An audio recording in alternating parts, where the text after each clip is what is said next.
किया जाए, भगवान में मन कैसे लगाया जाए। तो सुखदेव जी ने कहा, राजन, भगवान का ध्यान करने से पहले 4 बातों का अभ्यास करना चाहिए। क्या क्या है? जितासनो जितस्वासो जितसंगो जितेन्द्रियः स्थूले भगवतो रूपे मनः संधारणे।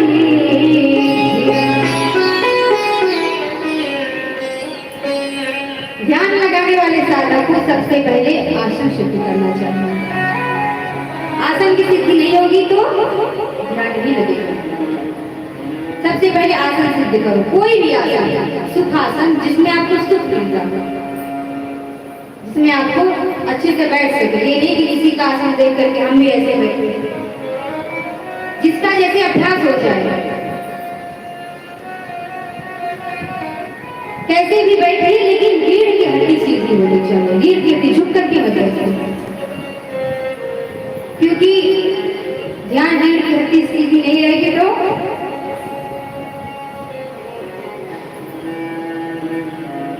तो ध्यान सही से नहीं लगेगा।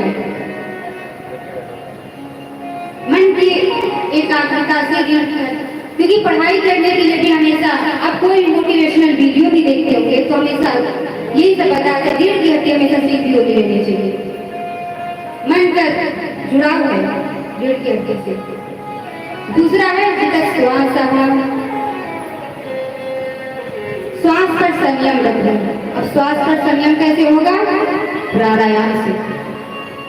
प्राणायाम से श्वास पर संयम होगा।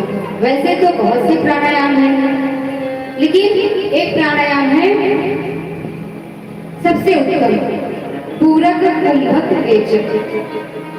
इस विधि से प्राणायाम करो। पूरक कहते हैं एक नासिका छिद्र को बंद करके दूसरे नासिका छिद्र से श्वास को अंदर खींचना, इसको कहते हैं पूरक। और श्वास को थोड़ी देर के लिए रोक करके रखना, इसको कहते हैं कुंभक।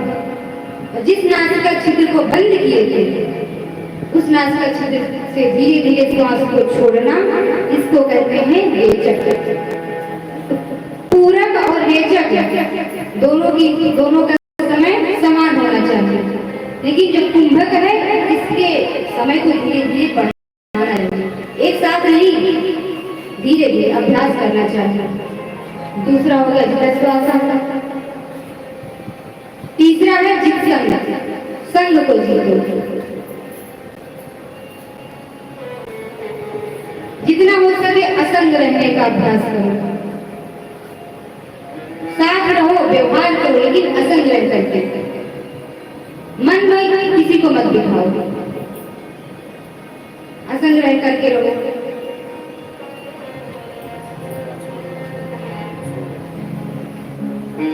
जैसे नारियल का गोला है, एक हरा गोला भी नारियल का होता है, एक सूखा गोला भी होता है। तो हरा गोला जो है वो भीतर का जो गोला है वो चिपका रहता है बाहर के नारियल से, इसलिए जब आप हरे गोले को फोड़ोगे तो भीतर वाला भी फूट जाता है।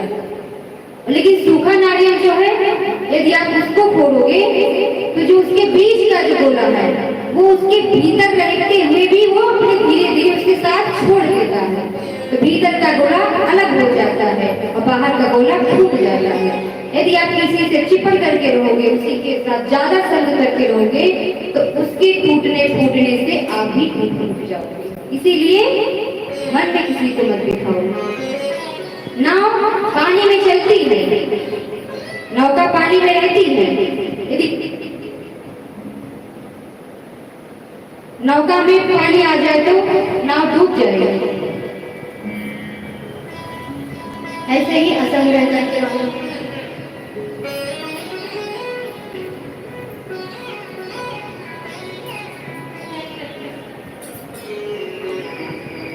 यदि मन में बिठाना है तो भगवान को बिठाओ।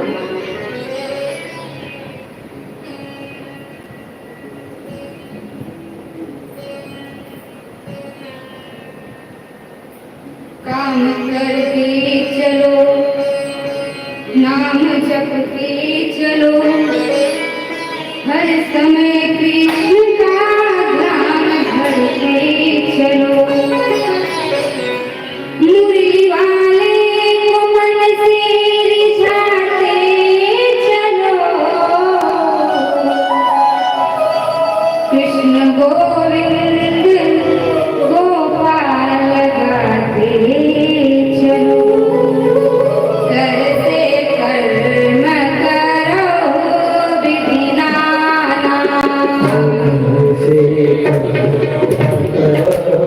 विधि नाना, से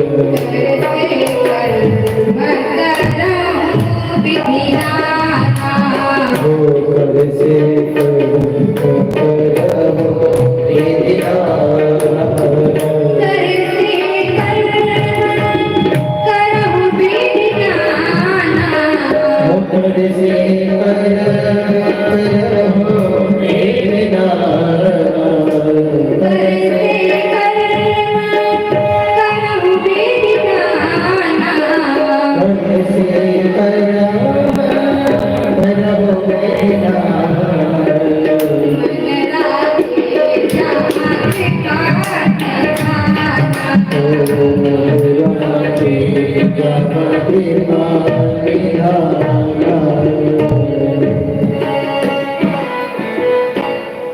तो संसार से व्यवहार करो, भगवान से प्रेम करो। चौथा है जितेंद्रिय, इंद्रियों पर संयम रखना। इंद्रियों को अपने बस में रखना। हमारे जीवन रथ के 10 घोड़े हैं, 5 ज्ञान इंद्रिया, 5 कर्म इंद्रिया। जैसे रथ में 10 घोड़े होते हैं, ऐसे हमारे जीवन रथ के 10 घोड़े हैं। यदि आप रथ के घोड़ों को स्वतंत्र छोड़ देंगे, ऐसे ही इसमें लगाम नहीं लगाएंगे, तो वे घोड़े रथ को पता नहीं कहाँ ले जाकर के गिरा देंगे। तो ऐसे ही हम अपनी इंद्रियों के स्वच्छंद छोड़ देंगे तो हमें ना जाने की विषय गर्भ में ले जाकर के गिरा देंगे। इसलिए इंद्रियों पर संयम रखें।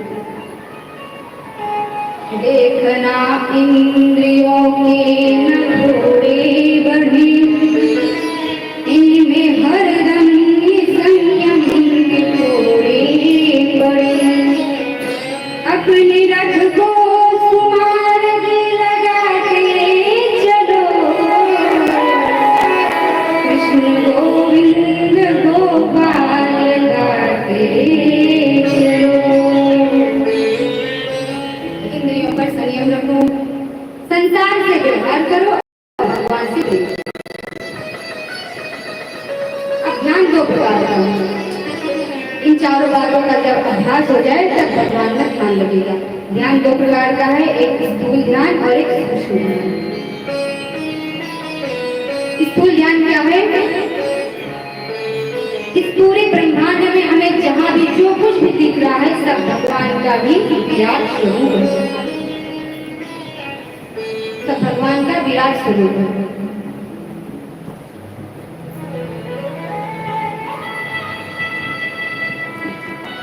चौदह भुवनात्मक ब्रह्मांड संपूर्ण जो है ये भगवान का विराट स्वरूप है। इसमें मृत्यु लोग भगवान का कटी भाग है, कमर है, जिसमें हम लोग विराजमान हैं, हम लोग रहते हैं। भगवान का कटी भाग है और शीर्ष क्या है भगवान का? सत्य, सत्य लोक ब्रह्म। कटी भाग के नीचे भी 7 लोक हैं, अतल वितल सुतल तलातल रसातल महातल और पाताल। पाताल में तक सही पादल, पाताल है भगवान का पादल, तलवा है चढ़ा। और 7 लोग ऊपर है, भू भुआ स्व महा जल तप सत्य। 7 लोग ऊपर 7 लोग नीचे। ये 14 भुवनात्मक संपूर्ण ब्रह्मांड भगवान का विराट स्वरूप है। और जितने भी पहाड़ हैं, श्रृंखलाएं आपको दिख रही है, भगवान के शरीर की हड्डियां हैं। और जितने भी धरती पर आपको हरियाली दिख रही है, हरी भरी, भगवान के शरीर की रोमावली है, रोम है। और जितनी कारीगरी आपको दिख रही है, जीव जंतु दिख रहे, पक्षी आपको दिख रहे, कलरव करते हुए रंग बिरंगी, भगवान की कारीगरी है, चित्र। जितनी नाड़ियां हैं, जितनी नदियां हैं भगवान की ये नाड़ियां हैं। जो भी इस जगत में आपको जो भी सुंदरता आपको मोहित करती है, आपको अपनी ओर खींचती है, आकर्षित करती है, ये भगवान की अद्भुत मुस्कान है। इसी का नाम माया है। आसो जमुन नाद कली जमाया। ये चार वर्ण ब्राह्मण क्षत्रिय वैश्य शूद्र भगवान के अंग हैं। ये चारों अंग जिस प्रकार एक साथ मिलकर के काम करते हैं तब शरीर सुव्यवस्थित रहता है, वैसे ही ब्राह्मण क्षत्रिय वैश्य शूद्र, क्योंकि ब्राह्मण भगवान के मुख से प्रकट हुए हैं और क्षत्रिय भगवान की भुजा से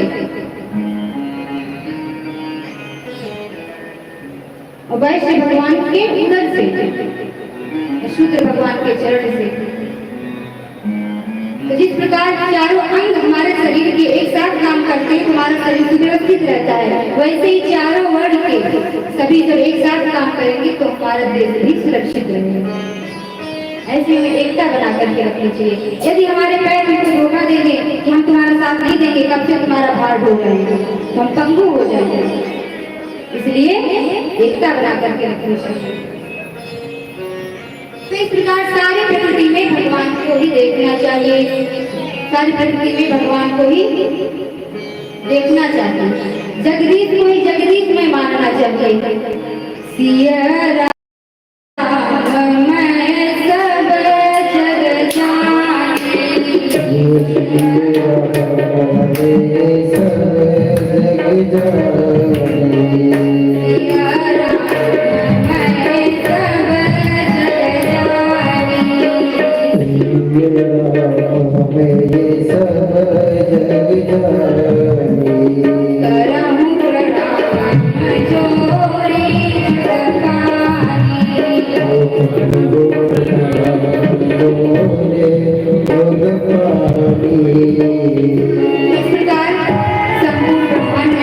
दर्शन करना चाहिए। जब आप भगवान को बाहर दर्शन करेंगे तभी आपको अपने भीतर में भी भगवान का दर्शन होगा, तभी सूक्ष्म दर्शन आपको होगा। पहले स्थूल ध्यान सही होगा तब सूक्ष्म ध्यान आपका सही से लगेगा। इसलिए पहले स्थूल ध्यान देना चाहिए। फिर मुक्ति के बारे में बताए, दो प्रकार की मुक्ति होती है, सद्य मुक्ति, क्रम मुक्ति। सद्य मुक्ति क्या है?